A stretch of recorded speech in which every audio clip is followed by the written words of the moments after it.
Coming up on First at 4, a sports betting bill could be one vote away from the governor's desk. Plus, the Secretary of the Department of Housing and Urban Development makes a stop in Breathitt County to discuss the nearly $300 million coming to eastern Kentucky for flood relief. And milder air works into the region as we head into the rest of the week, but does it bring rain chances? The latest coming up as Mountain News First at 4 starts now. Dedicated to eastern and southern Kentucky, this is WYMT Mountain News First at 4. Good afternoon, I'm Steve Hensley. First at 4, another big step forward for sports betting to be legalized in Kentucky. The bill to allow people to bet on college and pro sports has cleared a Senate committee. It is the first time the Senate has taken up the issue. WYMT's Phil Pendleton has more from Frankfort. The vote was 9-1 in the Senate Occupations and Licensing Committee. Chairman John Schickel was the only one to vote against it. The bill would allow people to bet on events using a computer, a phone, or a mobile device, or by going to a horse track-owned facility in Kentucky. Kentucky's 9 tracks have the opportunity to be licensed. Taxes paid on wagers would generate nearly $23 million for the state. Supporters say many Kentuckians are already doing this, already betting on sports in other states. Opponents say the ease of this and issues with gambling addiction make this troublesome. I hope we're one step closer to giving the people of Kentucky the choice to legally bet on sport. Our hope is that the Senate would continue to stand firm and recognize that this would be the largest expansion of gambling in the history of Kentucky, would turn potentially every iPhone, every internet-connected device into a mini casino. The bill does need 23 votes to pass the full Senate. There are questions as to whether the votes are there to do that. It is likely this bill will not be called up for a vote in the full Senate until after the veto break meeting, either March 29th or 30th. Those are the last 2 days of this year's session. In Frankfort, Phil Pendleton, WKYT. Now, if sports betting passes after the veto break, it would only become law if Governor Beshear signs it. However, he has said in the past he supports the sports gaming issue. Lofton's Law, a piece of anti-hazing legislation in honor of a UK student who died in 2021, is getting more attention at the Capitol. Senate Bill 9 went before the House Judiciary Committee today. Kelsey Soto has that story. He was 18 years old, and Lofton Hazelwood was a young wildcat with a lot of life left to live. An investigation found that while pledging at the farmhouse fraternity at the University of Kentucky in 2021, he died of alcohol poisoning after reportedly drinking 18 shots of hard liquor. Currently, Kentucky law places the burden on universities and colleges to enforce the acts of hazing with the maximum penalty of expulsion for the student. Senate Bill 9 seeks to add Kentucky to a list of 13 other states that have elevated the act of hazing to a criminal status. His parents were there as a committee substitute was presented before the House Judiciary today that made some clerical changes and narrowed the scope of the bill. Will this law be equally applicable to people who are under age 18? So if you're a 17-year-old who's in college and you are part of this hazing, are you subject to a felony? I believe you'll find your answer if you look under the definition of student. It applies to students, so that is under 18. So Okay. yes. Thank you. Yep, thank you. Good question. The bill's sponsor, Senator Robbie Mills, says it will prevent other senseless tragedies and send a clear message that hazing cannot and will not be tolerated. It passed through committee with a 15-1 vote.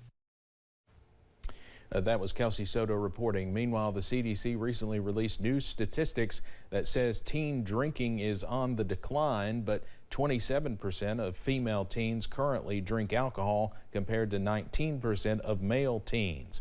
In 2021, 23% of high school students had drank alcohol in the last 30 days.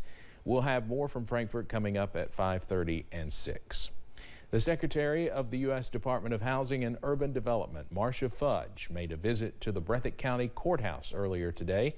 Fudge met with local leaders from various counties to discuss nearly $300 million headed to the state. The money will be distributed in an effort to continue helping with flood recovery and relief. City of Jackson Mayor Laura Thomas mentioned a critical need in multiple counties affected by the July flooding. First of all, we're so delighted that Secretary Fudge chose to come to Jackson and Breathitt County. I know there's disaster happening all over the country, and she did recognize that we have great needs here in Eastern Kentucky. So we do have a need for housing. It's critical. Today's visit from Secretary Fudge is a continuation of the announcement Senator McConnell made earlier in the week in regards to long-term flooding recovery. In the last couple of days, we've been asking if you believe daylight saving time should be done away with. Now, today is the last day you can vote. You can see the latest numbers there at your bottom of the screen, and it's really not changed much since we started this poll. About 76% say yes, we should do away with daylight saving time. Right around 23% say no. You can still vote until 6 o'clock tonight if you haven't already done so.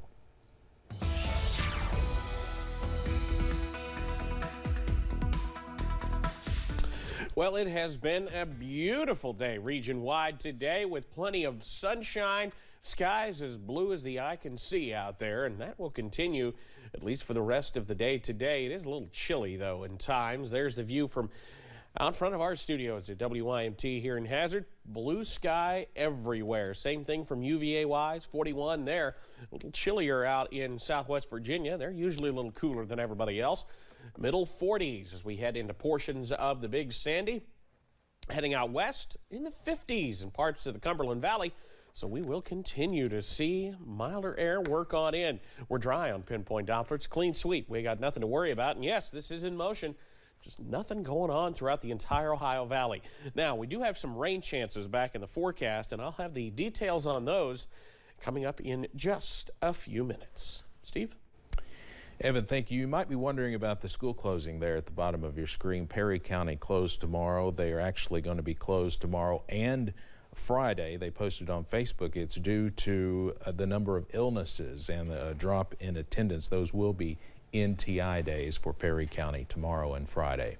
A former sheriff in suburban Atlanta will spend 18 months in federal prison. Former Clayton County Sheriff Victor Hill was convicted of violating the civil rights of incarcerated people after leaving them strapped in a restraint chair for hours. Hill's attorney says he should not have been prosecuted at all because the chair was legally obtained. However, federal law prohibits the use of restraint chairs unless detainees are at risk of harming themselves or others. There is no notice in the correctional facilities, both locally or anywhere in the United States, that if you use a legally purchased restraint chair, right, which 2 American corporations sell all over the country, thousands and thousands of them, that you can be prosecuted. Besides the 18-month prison sentence, Hill will also be subject to 6 years of supervised release after he's out, and he must perform 1,000 hours of community service. A 13-year-old girl reported missing in Dallas, Texas, was found locked in a shed more than 1,000 miles away in North Carolina. Authorities say the teen was abducted and raped by a man she met on a social media platform. She was found in Lexington, North Carolina, roughly an hour northeast of Charlotte. Police arrested 34-year-old Jorge Ivan Santos Camacho during a traffic stop. He faces 8 felony charges, including child abduction, rape, and human trafficking. More legal trouble for the family of reality TV stars Todd and Julie Chrisley. Their 32-year-old son, Kyle Chrisley, is facing aggravated assault charges in Tennessee. Smyrna police say the former reality star was involved in a physical altercation with a supervisor at his workplace, where he reportedly pulled a fixed blade during the incident. Chrisley turned himself in yesterday. Police say he was taken to jail and bond was set at $3,000. Chrisley is scheduled to appear in court virtually Monday morning. Coming up.